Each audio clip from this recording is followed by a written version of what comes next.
जय भीम साथियों, मैं हूं त्रिवेंद्र पंकज और आप देख रहे हैं हमारे यूट्यूब चैनल सम्यक सार। साथियों, आज इस वीडियो में हम चर्चा करने वाले हैं कि बसपा के गठन से आज तक आखिर अधिकतर वाल्मीकि समाज ने बहुजन समाज पार्टी से दूरी क्यों बनाए रखी। आखिर वह कौन सी परिस्थितियां रहीं जिसके कारण वाल्मीकि समाज आज भी बसपा को सपोर्ट नहीं करता है। साथियों, जैसा कि हम सभी जानते हैं कि बहुजन समाज पार्टी का उदय ही वाल्मीकि समाज के कारण हुआ। बात कुछ ऐसी है कि एक समय DRDO महाराष्ट्र में वाल्मीकि समाज के दीना भाना वाल्मीकि जी सफाई कर्मचारी के रूप में कार्यरत थे, जहां पर मान्यवर साहब काशीराम जी क्लास 1 अफसर थे। उस समय मान्यवर साहब काशीराम जी को यह तक पता नहीं था कि बाबा साहब कौन थे। उस समय अंबेडकर जयंती की छुट्टी की वजह से दीना भाना जी ने इतना हंगामा किया कि दीना भाना जी को नौकरी से बर्खास्त कर दिया गया। इस बात पर काशीराम जी नज़र रखे हुए थे। उन्होंने दीना भाना जी से पूछा कि यह बाबा साहब कौन हैं जिनकी वजह से तुम्हारी नौकरी चली गई। तब दीना भाना जी और उनके साथी DK खापर्डे, जो कि महार जाति से संबंध रखते थे, उन्होंने काशीराम साहब को बाबा साहब की एक पुस्तक एनिहिलेशन ऑफ कास्ट दी, जो काशीराम जी ने रात भर कई बार पढ़ी और सुबह ही दीना भाना जी से मिलने पर बोले, दीना, तुझे अंबेडकर जयंती की छुट्टी भी दिलाऊंगा और नौकरी भी दिलाऊंगा, और इस देश में बाबा साहब की जयंती की छुट्टी ना देने वाले की जब तक छुट्टी ना कर दूं तब तक चैन से नहीं बैठूंगा, क्योंकि यह तेरे साथ साथ मेरी भी बात है कि तू वाल्मीकि है और मैं भी रामदासिया चमार हूँ। तब काशीराम जी ने नौकरी छोड़ दी और कोर्ट के माध्यम से अंबेडकर जयंती की छुट्टी भी मान्य करवाई, साथ ही दीना भाना जी को नौकरी भी दिलवाई और बाबा साहब के मिशन को बामसेप संगठन बनाकर पूरे देश में फैलाया। इसी बामसेप के संस्थापक सदस्य दीना भाना जी थे। अंत में इन सब बातों से यह निष्कर्ष निकलता है कि यदि दीना भाना जी न होते तो ना तो ये बामसेप होता और ना ही व्यवस्था परिवर्तन हेतु जो बसपा रूपी अंबेडकरवादी जन आंदोलन चल रहा है वह भी नहीं होता, और इस देश में जय भीम का नारा भी लगभग गायब ही हो गया होता। तो ऐसे में बसपा और बामसेप के गठन और जन आंदोलन में जब वाल्मीकि समाज से आने वाले महापुरुष दीना भाना जी का योगदान रहा, लेकिन उस महापुरुष के वाल्मीकि समाज ने बहुजन समाज पार्टी से हमेशा दूरी क्यों बनाए रखी, यह आज तक समझ से बाहर है।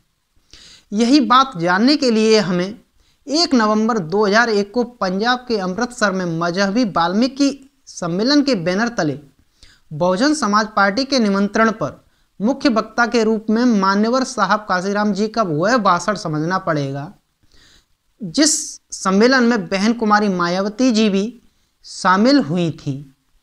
इस सम्मेलन में 4 लाख से अधिक जन समूह को संबोधित करते हुए मान्यवर जी ने कहा था कि चमारों ने डॉक्टर अंबेडकर को अपना आदर्श भी माना और उन्हें समझा भी, और उन्होंने उन्नति भी की। चमार अफसर बने, चमार मिनिस्टर बने, और बहन जी की तरफ इशारा करते हुए कहा कि यहाँ तक कि चमार मुख्यमंत्री भी बने।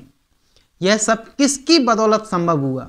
सिर्फ और सिर्फ डॉक्टर अंबेडकर की बदौलत।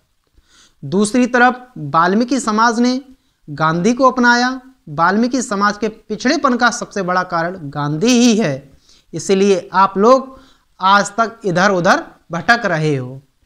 आपका किसी भी शासन प्रशासन में कोई नामो निशान नहीं है, क्योंकि आप लोगों ने गांधी को दिल्ली के बिरला मंदिर में झाड़ू लगाते देख लिया और इसलिए आप लोग उस झाड़ू मारने वाले के पीछे चल दिए।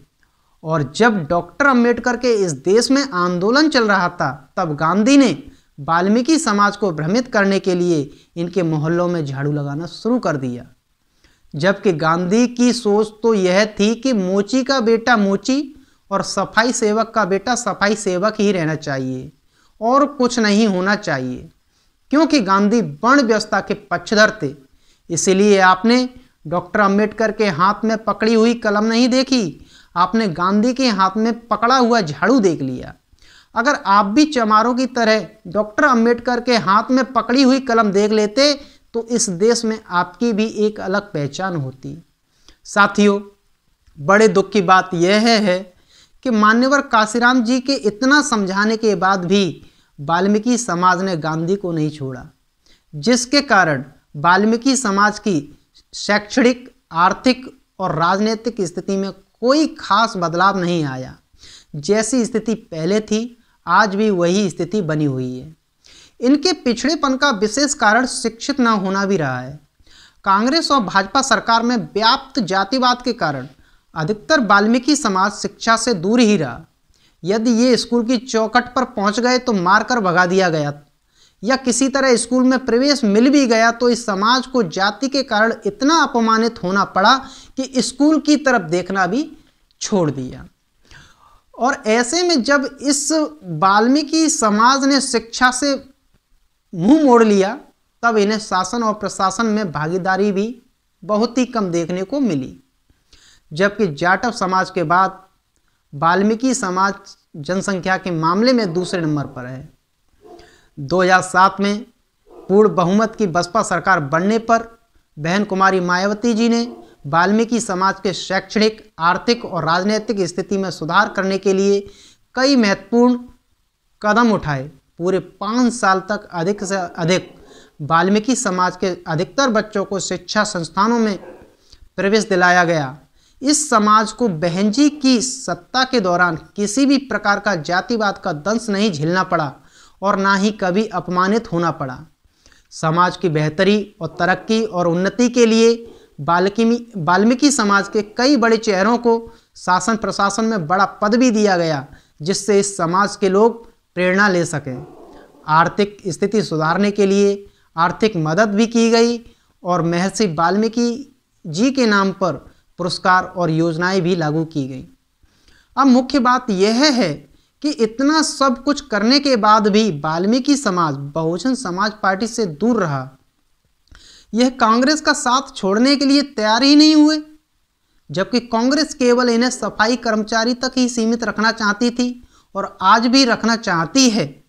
बहन कुमारी मायावती जी ने सामान्य वर्ग से सफाई कर्मियों की भर्ती की।